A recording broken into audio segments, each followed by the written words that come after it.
Ada masih bersama liputan 6 daerah Jawa Timur. Saudara, 2 orang tewas dan 3 lainnya luka-luka setelah truk yang mereka tumpangi terjun ke dasar jurang di Kecamatan Selorjo, Kabupaten Blitar. Diduga rem truk tidak berfungsi saat melintasi jalan menurun dan menikung hingga terjadi kecelakaan. Beginilah kondisi bangkai truk bermuatan batu koral yang terjun ke jurang pada Senin siang. Bangkai kendaraan berada di dasar Sungai Kali Legi, Kecamatan Selorjo, Kabupaten Blitar. Dari 5 penumpang truk, 2 meninggal dunia akibat terjepit kabin kendaraan, yakni Hendrik dan Rizky. Sementara 3 orang Muhammad Toha, Yanuar, dan Fauzi terluka. Truk bermuatan batu koral ini melaju dari arah Malang menuju Blitar sesampainya di jalan menurun dan menikung di desa Banjarsari. Truk diduga mengalami remblong, lalu hilang kendali dan terjun ke dasar jurang Sungai Kali Legi sedalam 20 meter.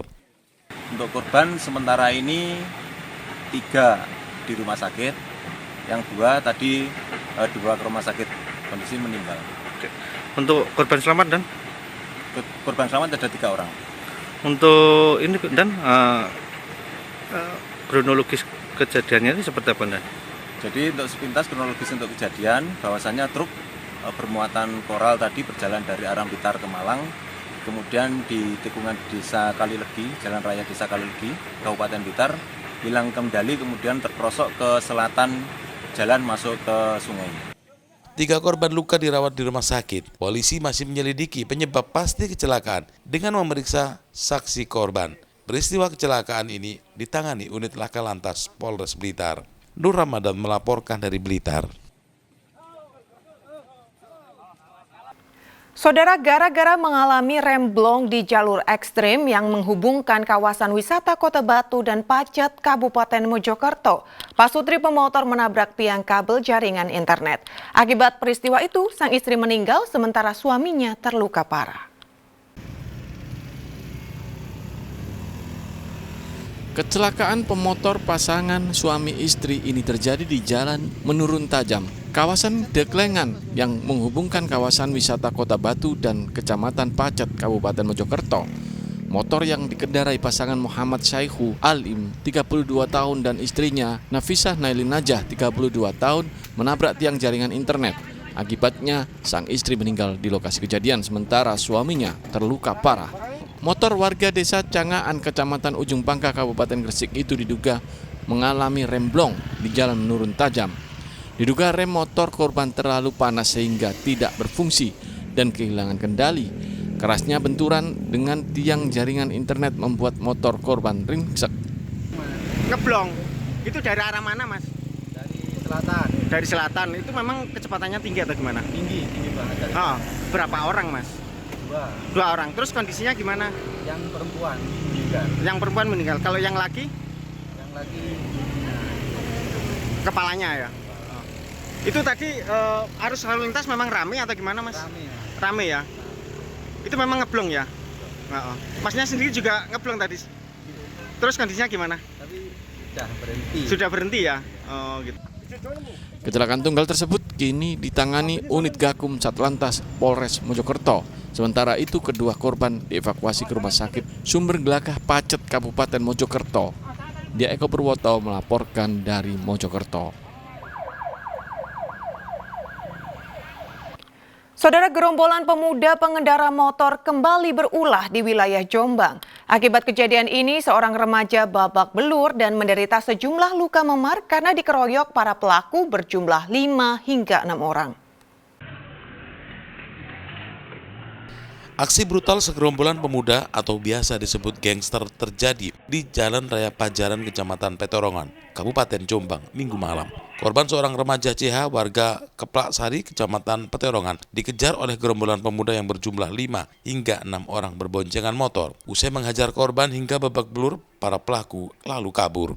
Belum diketahui penyebab dan motif pengeroyokan ini, karena korban yang mengendarai motor tiba-tiba dipepet dan diancam oleh para pelaku. Korban yang menderita sejumlah luka memar di tubuhnya kemudian melapor ke Polsek Petorongan. Kini polisi masih menyelidiki kasus pengeroyokan ini dengan memeriksa rekaman CCTV. Polisi juga masih mengumpulkan barang bukti dan meminta keterangan para saksi. Dwi Mujiarso melaporkan dari Jombang. Saudara tim Satreskrim Polres Bangkalan membekuk mantan anggota DPRD Bangkalan usai dilaporkan mencabuli anak didiknya yang masih di bawah umur. Tersangka ditangkap di tempat persembunyiannya di Probolinggo.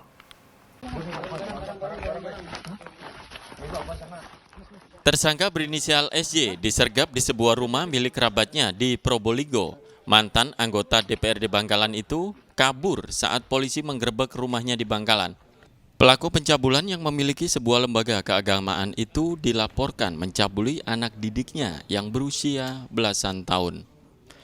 Peristiwa pencabulan berawal saat kegiatan di Bali beberapa bulan lalu. Saat itu korban sempat bercerita kepada temannya bahwa ia sudah dicabuli pelaku.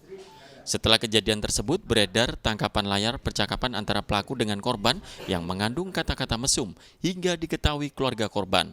Dia modusnya kalau tidak diikuti keinginannya akan dilaporkan kepada saudaranya bahwa perbuatan dia sudah melanggar aturan di yayasan tersebut. Terus diiming-imingin akan dikasih ranking gitulah seperti itu. Dan tersangka ini ditangkap di mana? Awalnya kan kami sudah melakukan rangkaian kegiatan penyidikan. Kita melakukan panggilan terhadap tersangka ini. Pertama juga nggak ada di rumah, kedua juga tidak ada. Jadi yang ketiga ini kita membawa surat perintah membawa. Jadi kami amankan yang bersangkutan ini dari Probolinggo.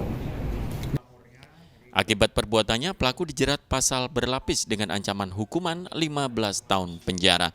Salina Wali melaporkan dari Bangkalan. Saudara, Pacitan tidak hanya terkenal akan indahnya Gua Gong maupun pantainya, namun juga indahnya alam. Salah satunya wisata alam Bukit Tompel.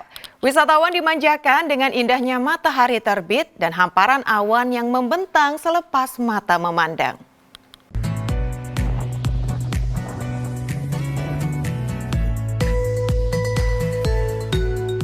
Keindahan Golden Sunrise di Bukit Tompe di Desa Taman Asri, Kecamatan Pringkuku, Kabupaten Pacitan, jadi incaran wisatawan dari berbagai daerah.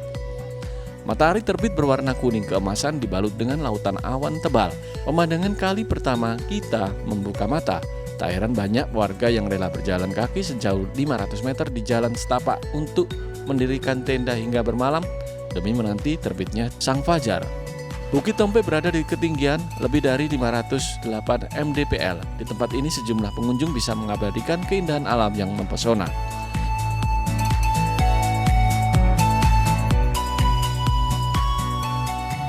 Mau jalan-jalan aja, Mas. Untuk keindahan di Bukit Tompe ini apa Mbak menurut dari masyarakat sendiri? Kalau yang spesial sih dari kabutnya sih. Kabutnya spesial banget sih. Terus kesan pesannya Pak terkait dengan keindahan di Bukit Tompe ini apa? Menurut saya bagus sekali Pak. Kita melihat di sini pemandangan luar biasa. Mataharinya dilihat dari bawah. Ini kayak kelihatan di atas awan gitu. Tiket masuk ke lokasi ini Rp2.000 per orang. Jika wisatawan ingin bermalam atau camping, harga sewa tenda Rp30.000. Dirgo Suyono melaporkan dari Pacitan.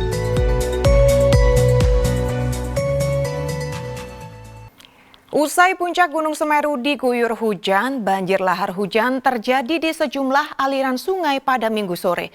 Peristiwa tersebut membuat sejumlah penambang pasir panik menyelamatkan diri. Waspada yang di bawah, waspada. Di CV label ini sudah kabur semua, waspada yang di bawah. Kepanikan sejumlah penambang pasir ini terjadi di daerah aliran Kali Lanang, Desa Supiturang, Kecamatan Pronojiwo, Lumajang. Para penambang pasir menyelamatkan diri setelah petugas menginformasikan terjadi banjir lahar hujan Gunung Semeru. Banjir lahar membawa material vulkanik berupa pasir dan bebatuan menerjang sejumlah daerah aliran sungai dengan debit yang besar.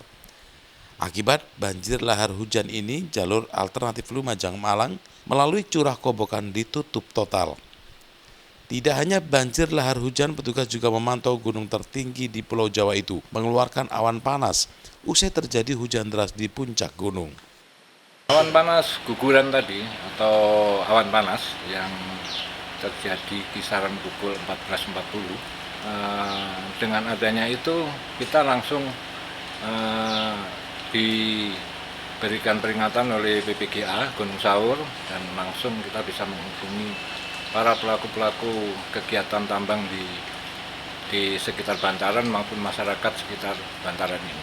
Secara visual kelihatan itu? Kalau secara visual saat terjadi awan panas tadi itu kondisinya gelap. Jadi tidak terlihat antara asap awan panasnya maupun awan tebalnya. Petugas BPBD Kabupaten Lumajang disiagakan 24 jam di pos pantau Curah Kobokan untuk menginformasikan aktivitas vulkanik Gunung Semeru kepada warga. Petugas mengimbau warga untuk meningkatkan kewaspadaan dan tidak beraktivitas di wilayah terlarang. Sebab selain hujan deras yang sudah mulai sering terjadi di puncak gunung, status gunung api ini berada di level 2 waspada. Nur Salim melaporkan dari Lumajang.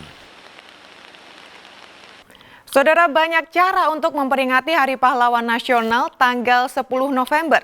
Di Lamongan, pemuda Karang Taruna menggelar pentas seni tradisional. Diharapkan generasi muda dapat meneruskan perjuangan para pahlawan dengan melestarikan karya seni budaya Nusantara.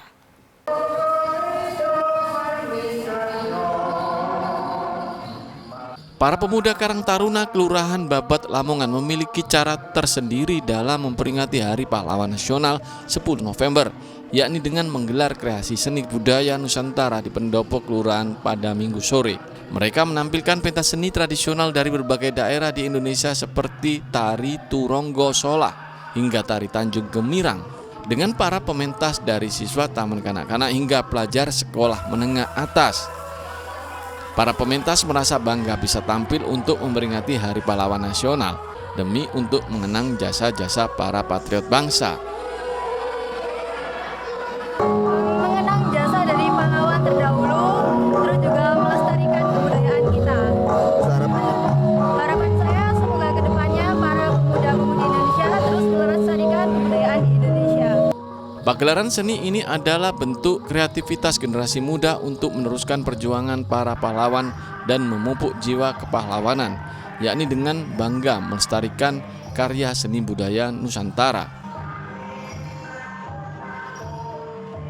Dalam rangka peringatan Hari Pahlawan, artinya perjuangan dari pahlawan yang sangat luar biasa, kita tinggal menikmati. Cara menikmati atau melanjutkan perjuangan beda-beda. Ada yang olahraga, ada yang di ekonomi, dan kebetulan hari ini kita coba menggandeng komunitas seni. Artinya dari komunitas seni ini pasti memiliki rasa ingin melanjutkan perjuangan. Sehingga dari hasil ini nanti harapannya generasi muda khususnya dapat melanjutkan perjuangan para pahlawan melalui seni yang mereka miliki dari bakat-bakat mereka. Acara pagelaran seni budaya ini berlangsung meriah dan disambut antusias masyarakat sehingga menambah pundi ekonomi bagi para pelaku UMKM di Kelurahan Babat, Lamongan. Sapari Ranwijaya melaporkan dari Lamongan.